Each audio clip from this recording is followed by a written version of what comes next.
Shalom. Kohalo Yahweh Bashem Awashai Bashem Wakakwadash. Double honors unto the apostles and the elders. Salutations to all my fellow laborers doing this work in truth and sincerity, risking their lives and their freedom to do so, now more so than ever. To the scattered, hopefully elect, that are scattered around the four corners of the earth, that be like unto the speckled bird, mixed in with the heathen nations, the Israelite foreigners, and the Akwaf that are listening and learning. To you I say Shalom. This is your brother MALCHAAMAH from the branch of the Great Millstone here in Chicago. And this is the beloved brother, the GMS narrator, South Carolina, Elder Manatazaba. And he's on live. I've been watching his video for like the last 35 minutes. And he inspired me to do a response, just because it's just through the spirit. I've been talking about the subject matter that he's teaching about.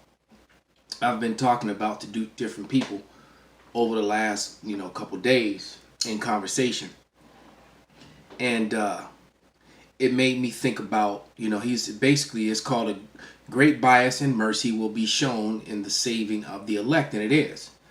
And it just like great bias and mercy is shown to the nation of Israel, as compared to all the other people in the earth. And we could start with Second Ezra, the 6th chapter,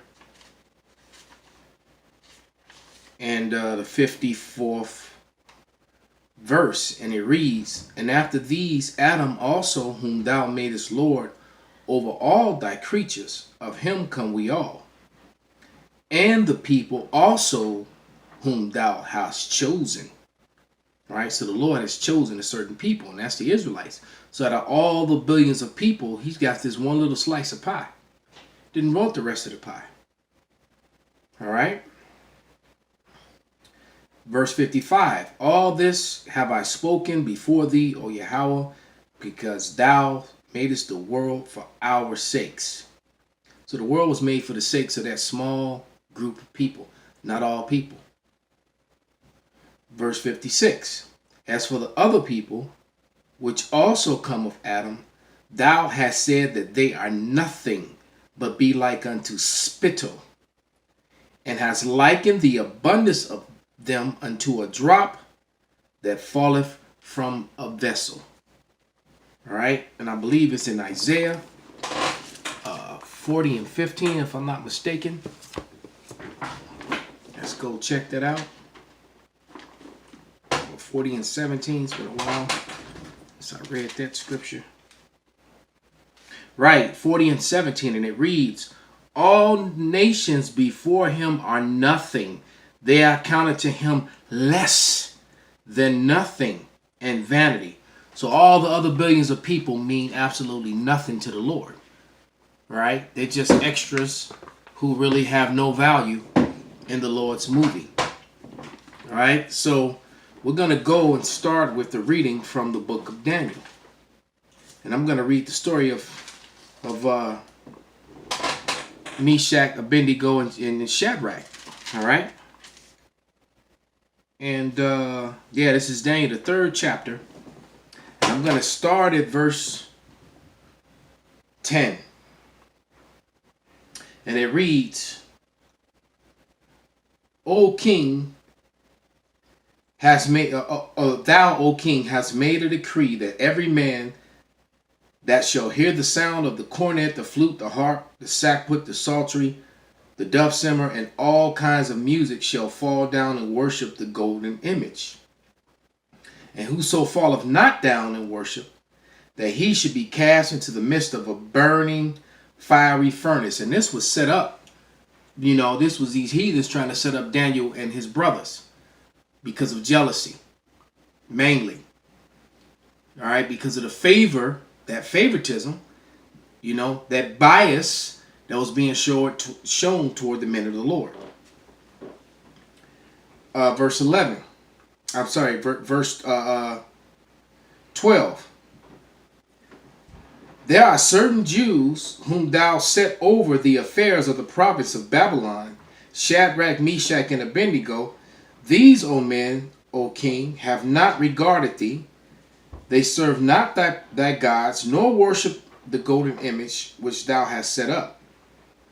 Then Nebuchadnezzar in his rage and fury commanded to bring Shadrach, Meshach, and Abednego, then they brought these men before the king.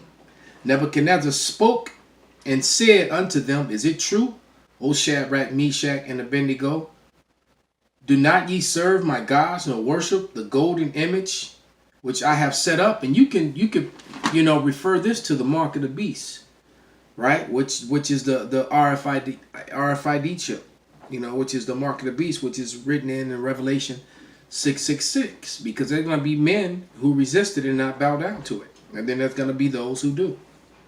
All right, and some of those men are going to be martyred and put to death, but some of those men are going to be lifted up and given great power to destroy their enemies, or just simply saved from that wickedness. Verse 15.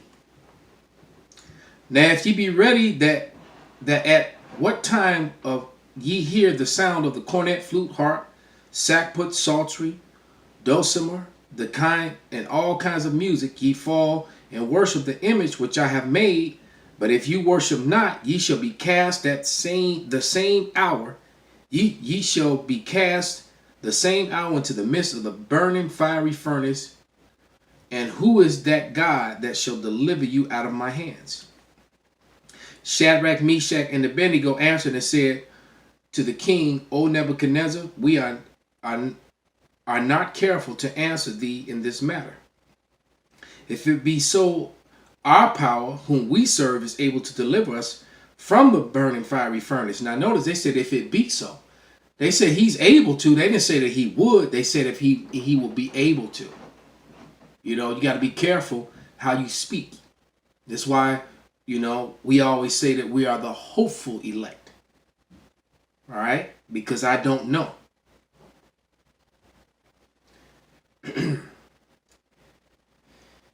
But if not, be it known unto thee, O king, that we will not serve thy gods, nor worship thy golden image, which thou hast set up. So basically what these men said, if we go to our death, we go to our death. We're not bowing down to your gods, king.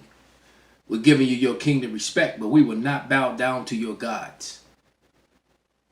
Just like the scripture said, if you can live peacefully with all men. That's why we respect Esau's laws in this kingdom. Why? Because it's actually lawful in the Bible to respect his laws to a certain degree. All right? Because the Lord has set him up and put him in power. He set up over the earth the bases of men. The earth is given into the hands of the wicked. All right? Verse 19. Then Nebuchadnezzar, full of fury, and the form of his visage was changed against Shadrach, Meshach, and Abednego. Therefore he spake and commanded they should heat the furnace 17 times more than it wont to be heated. And he commanded the most mighty men that were in his army to bind Shadrach, Meshach, and Abednego and cast them into the burning furnace. Then these men were bound in their coats, their hosen, their hats, and their other garments, and were cast into the midst of the burning fiery furnace. Therefore, because the king's command was urgent, the furnace exceedingly hot, the flame of the fire slew those men that took up Shadrach, Meshach, and Abednego. So the men that threw them in were burned. They were destroyed by the fire. And these three men, Shadrach, Meshach, and Abednego, fell down, bound in the midst of the burning fiery furnace. And Nebuchadnezzar the king, astonished, and rose up in haste, and spake and said unto his counselors, Did we not cast 3 bound men into the midst of the fire? And they answered and said unto the king, True, O king. And he answered and said, Lo, I see 4 men loose, walking in the midst of the fire, and they have no hurt. And the form of the 4th is like the Son of God. All right? That power, Yahushai, man. Then Nebuchadnezzar came near the mouth of the burning fiery furnace and spake and said, Shadrach, Meshach, and Abednego, ye servants of the Most High God, come forth and come hither. Then Shadrach, Meshach, and Abednego came forth of the midst of the fire, and the princes and the governors and the captains and the king's counselors, being gathered together, saw these men upon whose bodies the fire had no power. See, that's what we're looking for, man, to get that upload, to get those new bodies, man. When that Wisdom of Solomon 5:1 happens, and they're going to be so afraid at the strangeness of our salvation. And it says, and upon whose bodies the fire had no power, nor was an hair of their head singed, neither were their coats changed, nor the smell of fire passed on them. Then Nebuchadnezzar spake and said, Blessed be the power of Shadrach, Meshach, and Abednego, who have sent his angel and delivered his servants that trusted him. All right? And have changed the king's word and yielded their bodies that they may not serve nor worship any god except their own. Therefore I make a decree that every people, nation, and language which speak anything amidst the God of Shadrach, Meshach, and Abednego shall be cut in pieces, and their houses shall be made a dunghill, because there is no other God that can deliver after this sort. And there isn't. All right, he said, if you say something against Yahweh, while Yahweh shy, your house will be turned into a dunghill. That you and your family will be cut to pieces, and your house will be made a toilet. All right, people will shit on your grave. All right, now let's go into the Apocrypha and continue this story a little bit. This is the three holy children. All right, and this is a continuation from chapter 3 in the book of Daniel. So let's jump down to verse 3. Actually, I'm going to start at verse 1. And they walked in the midst of the fire, praising God and blessing Yahweh. Then Azariah stood up, because they're only being called by the Hebrew names, and prayed on the matter, and opening his mouth in the midst of the fire, and said, Blessed art thou, O Yahweh, our power,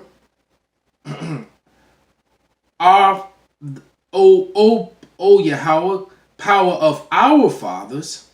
Thy name is worthy to be praised and glorified forevermore. All right? Let's jump over to verse 20. Deliver us according to thy marvelous works and give glory to thy name. And see, these are all personal pronouns. It's got nothing to do with the other nations. And this has nothing to do with the rest of Israel. Because the story that the GMS narrator was telling, he was using the analogy or the story of Lot, and how Lot got favor, and he and his family walked out of there alive, out of the cities of Sodom and Gomorrah. But that was it. Favor was shown and bias was shown unto him. Okay? Verse 20. Deliver us also according to thy marvelous works, and give glory to thy name, O Yahweh, and let them that do thy servants hurt be ashamed, and let them be confounded in all their power and might, and let their strength be broken, and let them know that thou art Yahweh, the only power and glorious over the whole world. All right?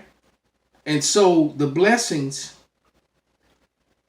is coming only to the elect, man. Let's jump down to verse 26. But the angel of Yahweh came down into the oven together with Azarias and his fellows, and smote the flame and the fire out of the oven, and in the midst of the furnace, as it had been moist, whistling wind, so that the fire touched them not at all, neither hurt nor troubled them. All right? So, hey, Yahweh is going to save his elect, his anointed, in a very biased, if you, or racist way, if you would. All right? Because the Lord's chosen people are the Israelites, and then among the Israelites, the group that was referred to as the elect, starting with the 144,000, all right, which is mentioned in Revelation, the 7th chapter, and then the great multitude is the rest of the elect, those of the elect that were scattered, that were gathered up, that looked like unto the heathen. All right, and Revelation, the 7th chapter makes that very plain. So with that, that was my my lamb back off the brother's sit down, and he's still live, so I'm probably gonna click back over and finish watching it. But I just had to take this time to put in my my work for the day. So with that, I'm gonna give all praises, glory, and honor unto Yahweh by Hashem Shai, by Hashem Rakak Radash, Wa Abba Abba Shalom.